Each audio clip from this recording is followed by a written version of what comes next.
Hi friends, ഇന്നത്തെ വീഡിയോയിൽ നിങ്ങളുടെ അറിവിലേക്കായി കുറച്ച് ടിപ്പുകൾ ഷെയർ ചെയ്യാൻ കേട്ടോ. അപ്പോൾ ഇത് നമ്മുടെ തേയിലപ്പൊടിയാണ്.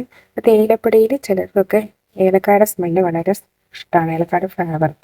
അപ്പോൾ ഏലക്ക അതുപോലെ കുറച്ച് ഇതിലേക്ക് ഇട്ട് കൊടുക്കുകയാണെങ്കിൽ നമ്മളെപ്പോൾ ചായ കാച്ചുമ്പോഴും ആ ഒരു തേയിലയുടെ ആ ഒരു ഏലക്കായുടെ ഒരു ഫ്ലേവർ നമുക്ക് കിട്ടും കേട്ടോ. ഇനി ഇതുപോലെ ഇട്ട് കൊടുക്കാതെ നമുക്ക് വേണമെങ്കിൽ പൊടിച്ചും ഇട്ട് കൊടുക്കാം കേട്ടോ. പൊടിച്ചും കൂടി മിക്സ് ചെയ്യുകയാണെങ്കിൽ നമുക്ക് ഇതിന് സ്പെഷ്യലായിട്ട് ഏലക്ക ചേർക്കേണ്ട നല്ലൊരു സ്മെല്ല് നമ്മളെപ്പം ചായ കാച്ചാണെങ്കിലും നമുക്ക് കിട്ടും. അതുപോലെ നമ്മുടെ പയർ വർഗ്ഗങ്ങൾ, അതുപോലെ തന്നെ പരിപ്പ് വർഗ്ഗങ്ങളിലൊക്കെ ചെള്ള് കയറിക്കൂടാനുള്ള സാധ്യത വളരെ കൂടുതലാണ്. പ്രത്യേകിച്ച് ചെറിയ ചെറിയ പ്രാണികൾ. ഇത് മമ്പയർ, അതുപോലെ തന്നെ കടല, പച്ചക്കടല, ഇതുപോലെയുള്ള വൻപയർ ഐറ്റംസുകളിലൊക്കെ ചെള്ള് പോലത്തെ പ്രാണികളൊക്കെ കയറിക്കൂടാൻ സാധ്യതയുണ്ട്. അപ്പോൾ നമുക്ക് ചെയ്യാൻ പറ്റുന്ന ടിപ്പ്, ഇതുപോലെ വെള്ളുള്ളിയുടെ ഒരു തൊലി ഉണ്ടെങ്കിൽ നമുക്കത് അതിലൊന്ന് ഇട്ട് കൊടുക്കട്ടോ. ഈ ഒരു സാധനം തന്നെ മതി. നമുക്ക് ഇതിങ്ങനെ ഇട്ട് കൊടുക്കുകയാണെങ്കിൽ തന്നെ നമുക്ക് ആ ഒരു ചെല്ലൊന്നും കയറാതിരിക്കാൻ വേണ്ടി സഹായിക്കും കേട്ടോ.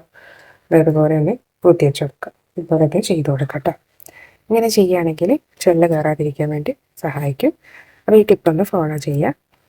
ഇത് നമുക്ക് അരിയിലും ഒക്കെ നമുക്കിതുപോലെ ചെയ്തെടുക്കട്ടോ. വെള്ളുള്ളിയുടെ നമ്മൾ ഒഴിവാക്കി കളയുന്ന ഒരുപാട് തൊലികളുണ്ടാവും. അപ്പോൾ ഈ ഒരു ഇതിൽ തന്നെ ഇതിൻ്റെ ആ ഒരു സ്മെല്ല് ഉണ്ടാവും. ആ ഫ്ലേവർ അടങ്ങിയത് കൊണ്ട് തന്നെ ഈ ഒരു സ്മെല്ല് അടിക്കുമ്പോൾ പ്രാണി എന്തായാലും ഇതിൻ്റെ അകത്തേക്ക് കയറാതിരിക്കും. കയറി കഴിഞ്ഞതിന് ശേഷം ഇടരുത്, കയറുന്നതിന് തൊട്ട് മുമ്പായിട്ട് ഇതുപോലെ ഇട്ട് കൊടുക്കാം. അടുത്ത ടിപ്പ് പറയുന്നത്, നമുക്ക് ഇതുപോലെയുള്ള ട്രോഫിയൊക്കെ നമ്മുടെ വീടുകളിൽ ഉണ്ടാവും. അപ്പോൾ ഇത് നമുക്കൊന്ന് ക്ലീൻ ചെയ്തെടുക്കാനായിട്ട് പറ്റുന്ന ഒരു ടിപ്പാണ് കേട്ടോ.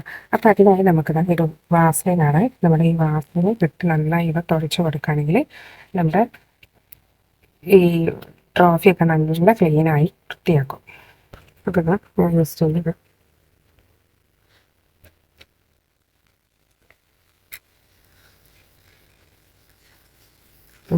നല്ലൊരു തിളക്കം വരും. ഇതിട്ട് നന്നായി ഒന്ന് തുടച്ച് കൊടുക്കാം.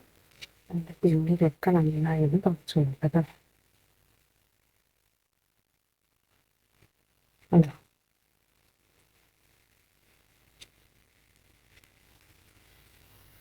നല്ലൊരു തിളക്കം വരുന്നത്. അപ്പോൾ ഇതുപോലെ നല്ല വാസലിനൊക്കെ ഇട്ട് തുടച്ചതിന് ശേഷം നമ്മുടെ ഈ ഷോക്കേസിലൊക്കെ വെക്കുകയാണെങ്കിൽ നല്ല ക്ലിയർ ഉണ്ടാവും കേട്ടോ. അപ്പോൾ ഇതുപോലെ ചെയ്തെടുക്കാം. അതുപോലെ തന്നെ നമ്മുടെ ഫ്രിഡ്ജിൻ്റെ ഈ സൈഡിൽ, നമ്മുടെ ഫ്രിഡ്ജിലൊക്കെ ഡോറുകളിലൊക്കെ ഇതുപോലെ നമ്മൾ വാസലിൻ തേച്ച് പുരട്ടി കൊടുക്കുകയാണെങ്കിൽ ഫ്രിഡ്ജിൻ്റെ ഈ അഴുക്കൊക്കെ മാറി കിട്ടും കേട്ടോ.